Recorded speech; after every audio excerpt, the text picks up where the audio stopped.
Muy buenos días. Agradezco a la Sociedad de Gastroenterología del Estado de Hidalgo por la invitación a participar el día de hoy, en particular a la doctora Marlene Ruiz.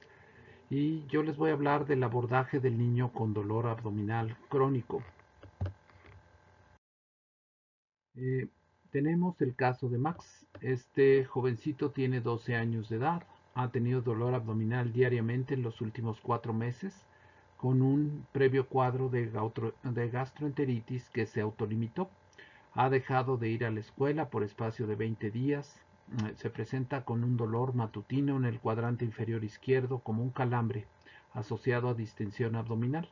Dura aproximadamente 30 minutos y es intermitente. Se acompaña de palidez. Característicamente no lo despierta por las noches y presenta cuadros intermitentes de diarrea y estreñimiento.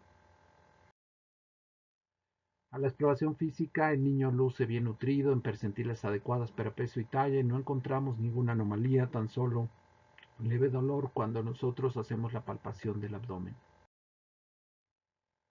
Max ha sido valorado por otros médicos y cuenta con una biometría hemática normal, una química sanguínea normal, una serie esófago-gastroduodenal normal y de igual forma así un ultrasonido, un coproparasitoscópico y estudios de orina sin que se demuestre alguna alteración orgánica. Es en este momento donde el médico considera que cuál puede ser el diagnóstico de este niño, dado que no puede fundamentar con claridad una entidad orgánica que puede explicarlo. Por lo tanto, la meta de nuestra atención para este paciente es determinar cuál es la causa del dolor, si el dolor, establecer si el paciente presenta un dolor real o no, aliviar la molestia y la ansiedad e integrarlo a sus actividades normales lo más pronto posible.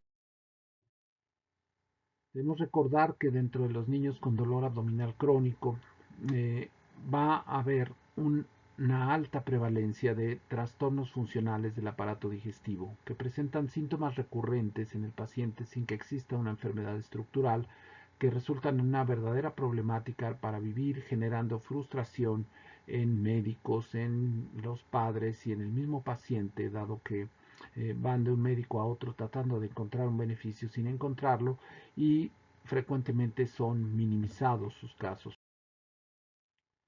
El primero en considerar esta entidad fue el Dr. John Apley, que hacia el año de 1958 tomó un grupo de 100 pacientes que iban de edad desde preescolar hasta la adolescencia, y estos niños tenían más de 3 meses con dolor, que interfería con sus actividades cotidianas, y en ese entonces, contando con métodos aún limitados y en la época de la endoscopía todavía o resonancia o tomografía, tan solo el 8% tenían una entidad orgánica. Esto fue documentado posteriormente con estudios de otros autores en donde se habla de que tan solo los niños con dolor abdominal crónico, tan solo del 7 al 30% van a tener una entidad orgánica que lo pueda explicar. Pero si no son trastornos orgánicos que podamos etiquetar, ¿qué son? Finalmente, la mayor parte de estos niños van a presentar algún trastorno funcional, dentro de los cuales el síndrome de intestino irritable pareciera ser el más común, en ocasiones seguido por la dispepsia funcional o el dolor abdominal de tipo funcional. Y algunos autores se han dado a la tarea de establecer su prevalencia, como el grupo del doctor Carlos Velasco, que evalúa a 362 niños de escuelas públicas con edad promedio de 11.6 años, y él encontró que vean más de la cuarta parte de esos niños que iban a escuelas públicas presentaban algún trastorno funcional digestivo, dentro de los cuales el más frecuente o uno de los más frecuentes era el síndrome de intestino irritable, presente en el 6.4% de esa población, dispepsia funcional en un menor porcentaje. Pero es que entonces, si nosotros analizamos en los motivos de atención de nuestra consulta, podemos encontrar que el síndrome de intestino irritable, y si le sumamos a este el estreñimiento, diarrea funcional, dispepsia funcional y enfermedad por reflujo, pues esto conforma cuando menos el 62% de las consultas de los médicos. Entonces vamos a decir que estos trastornos son sumamente comunes y que representan, de acuerdo a algunos estudios, el 52% de las visitas al gastroenterólogo pediatra, que se generan altos costos con la atención de estos pacientes y que se han ido incrementando con el paso del tiempo. Al parecer afectan la calidad de vida de estos niños y algunos de ellos van a evolucionar, cuando menos el 25%, a padecer de dolores abdominales en la vida adulta. Van a tener síndrome de intestino irritable muy probablemente y que van a requerir a su vez medicamentos psicoactivos y van a estar susceptibles a otros trastornos psiquiátricos o problemas de ansiedad y depresión. Es por eso importante que debemos familiarizarnos con los criterios de Roma, criterios diseñados por expertos donde nos permiten establecer el diagnóstico sin necesidad de demasiados estudios, y en la versión de Roma 4 nos hablan de los trastornos de dolor abdominal funcional relacionado a dispepsia, síndrome de intestino irritable, migraña abdominal y dolor abdominal funcional no especificado. Al parecer, la alteración en el eje intestino-cerebro tiene gran parte de la explicación de la fisiopatogenia de esta entidad, en donde podemos determinar que existe motilidad anormal, sensibilidad anormal y factores psicosociales involucrados. También hemos visto que hay factores genéticos relacionados como polimorfismos genéticos de mediadores que regulan el proceso de inflamación de bajo grado que tienen estos pacientes. Sabemos que las infecciones pueden llevarnos a desarrollar los trastornos funcionales y las alteraciones de la microbiota de forma importante. Y las intolerancias alimentarias también vamos a ver que están presentes en algunos de estos niños, con afectación a su vez a la permeabilidad intestinal y a la persistencia de inflamación, de células inflamatorias que afectan al intestino y que puede permanecer a lo largo de muchos años. Toda esta respuesta que se emite a partir del intestino se integra a través de neuronas sensitivas con una serie de reflejos enteroentéricos, archivos de programas, que a su vez se comunican con neuronas motoras que regulan la musculatura lisa y la secreción, y a su vez están en contacto con el sistema nervioso central llevándole todas estas señales. El sistema nervioso central finalmente integra esa respuesta al dolor, ¿no? En la corteza prefrontal da un determinado comportamiento frente al dolor, regulan la respuesta afectiva y dimensionan el dolor. Y al parecer esto ha sido documentado claramente con estudios muy clásicos de resonancia magnética funcional, en donde a los pacientes con síndrome de intestino irritable les introducen un globo a través del recto que se insufla, y también a pacientes con grupos controles sin dolor. Y se puede observar que estas zonas donde se activa, digamos, esta, esta resonancia, digamos, mide la actividad en el giro cingulado anterior, en la corteza prefrontal, en la ínsula y el tálamo, que se activan de forma mucho más importante que grupos controles, la parte que finalmente nos da la memoria y la respuesta ante el dolor. Pareciera que los pacientes con intestino irritable presentan aumento en la hormona liberadora de corticotropina y aumento de ciertos mediadores como la interleucina 6 y la interleucina 8. Finalmente, todo esto nos genera una activación inmunológica que modifica la permeabilidad, la secreción, la sensibilidad visceral y la motilidad, donde la microbiota pareciera tener un papel regulador en estos fenómenos con la liberación de ciertas hormonas que actúan a nivel del sistema nervioso central, y que a su vez el sistema nervioso central emite toda una serie de señales hacia el sistema nervioso entérico. Otras condiciones que han visto algunos pacientes con dolor crónico relacionadas es, por ejemplo, el sobrepeso y la obesidad.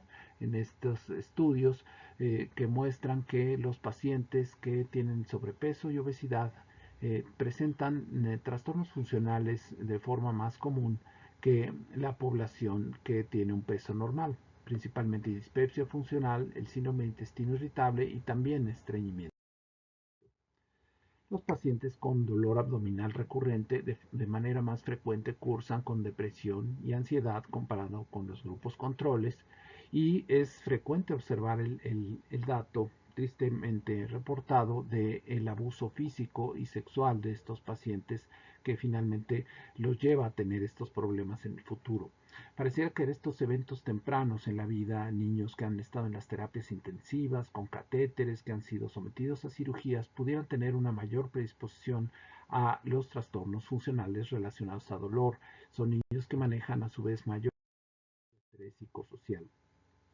Y este estudio me gusta reportarlo generalmente, aunque ya tiene algunos años, en donde evalúan la salud física y emocional de las madres de niños con dolor abdominal crónico. Entonces, aplicando cuestionario a las madres, cuestionario de síntomas y datos epidemiológicos, se observa que son madres más jóvenes, menos frecuentemente casadas y menos frecuentemente vivían con el padre biológico de ese niño que los grupos controles.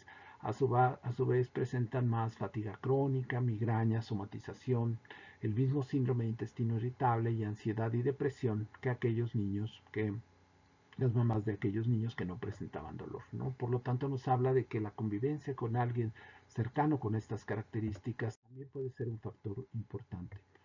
Y sabemos que la microbiota, decíamos, tiene un papel muy significativo, en donde hay ciertas especies aumentadas de enterobacterias, veloneles, streptococos y en particular este metano brevibacter, ¿no? Que favorece mucho la distensión y la producción de metano en este grupo de pacientes, a diferencia de ciertas especies que por el contrario se encuentran disminuidas. ¿Cuál es la recomendación cuando nosotros tenemos un paciente de estas características en nuestro consultorio? Finalmente, buscamos que obtener los datos de preferencia del propio paciente, que en este momento, digamos, cuando se refieren los síntomas y cómo se presentan, que los papás se mantengan ausentes, digamos, en ese momento o que no participen con su propia opinión. La mayoría van a ser padecimientos, debemos tener en cuenta, no orgánicos, se van a relacionar a dolores que son más bien periumbilicales, autolimitados, que no se relacionan mucho a las actividades, a veces ni siquiera a la dieta y no despiertan al paciente por la noche. Dentro de tal vez los datos más importantes que yo quisiera platicarles es que tal vez en el paciente con dolor abdominal crónico sea que tenemos que buscar de forma muy explícita los signos de alarma, ¿no? Los que nos orientan a una enfermedad orgánica. Dolor persistente en el cuadrante superior e inferior derecho, disfagia, vómitos persistentes, sangrado de tubo digestivo, diarrea nocturna, historia familiar de enfermedad inflamatoria intestinal, celíaca o úlcera péptica, que el paciente que presenta el dolor que decíamos lo despierta por las noches, artritis, enfermedad perirectal, pérdida de peso, falla de crecimiento, fiebre. Estas son las banderas rojas que nos orientan a que debemos realizar un escrutinio mucho más profundo. Los criterios de Roma para intestino irritable nos hablan que el paciente presenta dolor abdominal de al menos 4 días por mes y esto que ocurra al menos en los últimos 2 meses antes del diagnóstico. Y si el dolor se relaciona a la defecación con cambios en la frecuencia o en la forma de las evacuaciones y que en niños con estreñimiento el dolor no resuelve al mejorar el estreñimiento, podemos concluir que se trata del síndrome de intestino irritable, sin demasiados estudios. Existe la variedad con estreñimiento, la variedad en la que predomina a su vez la diarrea o la forma alternante o mixta, o algunas que pueden ser incluso no clasificables en algunos de estos rubros. Los subtipos del síndrome de intestino irritable han sido estudiados por el Dr. Schulman y su equipo, y él encuentra que en niños norteamericanos pareciera que el predominio de constipación es el más frecuente. ¿Cómo podemos abordar la terapia y el tratamiento de estos niños? Se ha trabajado con terapias psicológicas, sabemos que también se utilizan antiespasmódicos, laxantes o antidiarreicos, por el contrario, analgésicos viscerales, agonistas de la 5-HT4, lubiprostone, cromoglicato de sodio se ha utilizado en adultos, ácido 5-aminosalicílico, antibióticos como la rifaximina, las dietas especiales y probióticos. Vamos a ver realmente de esto que tiene evidencia en pediatría. Pareciera que las intervenciones psicosociales son algunas de las más recomendadas, en donde esta revisión del grupo Cochrane establece que la terapia cognitivo-conductual pudiera llegar a ser muy útil. A su vez, también la hipnoterapia, que puede mejorar hasta el 80% de los niños con dolor abdominal crónico, entonces requiere un personal sumamente especializado, pero ha dado resultados. El yoga y a su vez la autorrevelación escrita no han dado los resultados esperados que pudiéramos desear. Se sabe que el placebo puede mejorar hasta el 40% de los niños con dolor abdominal. Esto resulta realmente complejo a la hora de que uno trata de demostrar el beneficio de un tratamiento porque debe de estar por arriba del 40%. El placebo puede generar beneficios. Los antiespasmódicos, pues tal vez siendo los medicamentos más utilizados en nuestro país para tanto el adulto y muy probablemente para el niño, al parecer tienen poca evidencia, ¿no?, que sustente su beneficio. El aceite de menta tiene algún estudio que ha hablado de que es mejor que el placebo, pero en relación al resto de los antiespasmódicos que se llegan a utilizar todavía nos faltan la evidencia de su beneficio. Y otro aspecto que se ha tratado de controlar y eh, que ha generado beneficios en población adulta es la dieta baja en FODMAPs, ¿no?, donde estos carbohidratos fermentables se disminuyen en la dieta de los pacientes, y el doctor Bruno Chumpitazzi ha trabajado esto junto con el doctor Schulman, y en niños que se aplicó esta dieta y que a su vez pudieron determinar el microbioma predominante en estos niños, observaron que había menos episodios diarios de dolor al utilizar la dieta baja en FODMAPs, menos severidad del dolor, menos producción de hidrógeno, y que al parecer, un dato muy interesante es que al parecer la respuesta fue más drástica en aquellos pacientes que tenían un predominio de bacteroides, ruminococos y fecalobacterias, a comparación de niños que tuvieron menos respuesta con la dieta baja en FODMAPs. La rifaximina, que aunque en población adulta ha resultado benéfica en los pacientes predominantemente con diarrea, se ha observado que en niños no ha sido así.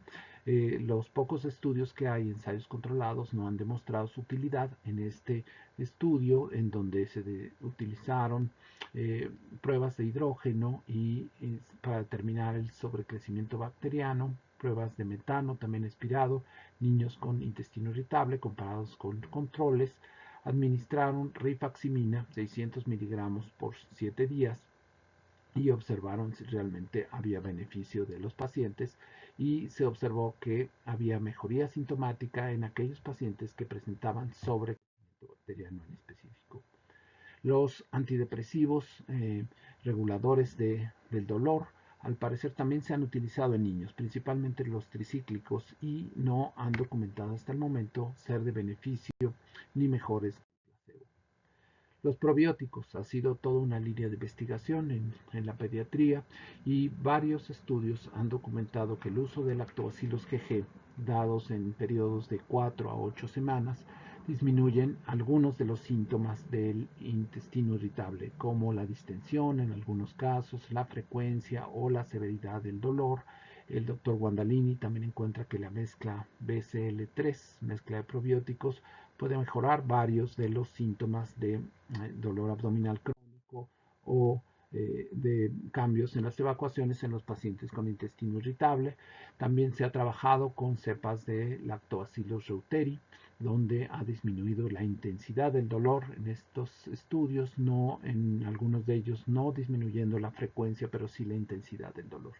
Y el estudio de Janetti del 2017, utilizando una serie de 3 probióticos distintos, Bifidobacterium, encontró disminución de la prevalencia y la severidad del dolor.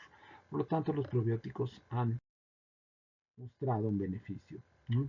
Entonces, tenemos que valorar de forma muy integral al paciente, y si vemos este niño compromete a factores físicos, psicológicos e incluso sociales que pueden contribuir al desarrollo de este padecimiento, y por lo tanto el abordaje tendrá que ser sobre estos mismos 3 aspectos. Les recomiendo realizar una historia clínica completa y una revisión cuidadosa. familiarizarnos con los criterios de diagnóstico actual y contar con suficientes paraclínicos para convencernos de que el paciente se encuentra bien. Ventilar con los padres la condición del niño y la existencia de una problemática que va más allá de lo que es físico. Explicar posibles mecanismos del dolor. Enfatizar la importancia de acudir a la escuela y la necesidad de ser firme en acudir a ella, y evaluar el beneficio de un tratamiento farmacológico sustentado en la evidencia. Y tal vez si nosotros podemos decirle a esos familiares que vamos a estar definitivamente involucrados en cada momento que el paciente presente dolor, eso les genere la tranquilidad suficiente para que el niño también vaya mejorando de forma importante, y por lo tanto podemos considerar que el manejo del paciente con dolor abdominal crónico es un verdadero reto y oportunidad para practicar el arte de la medicina. Y con esto yo termino. Agradezco mucho su atención.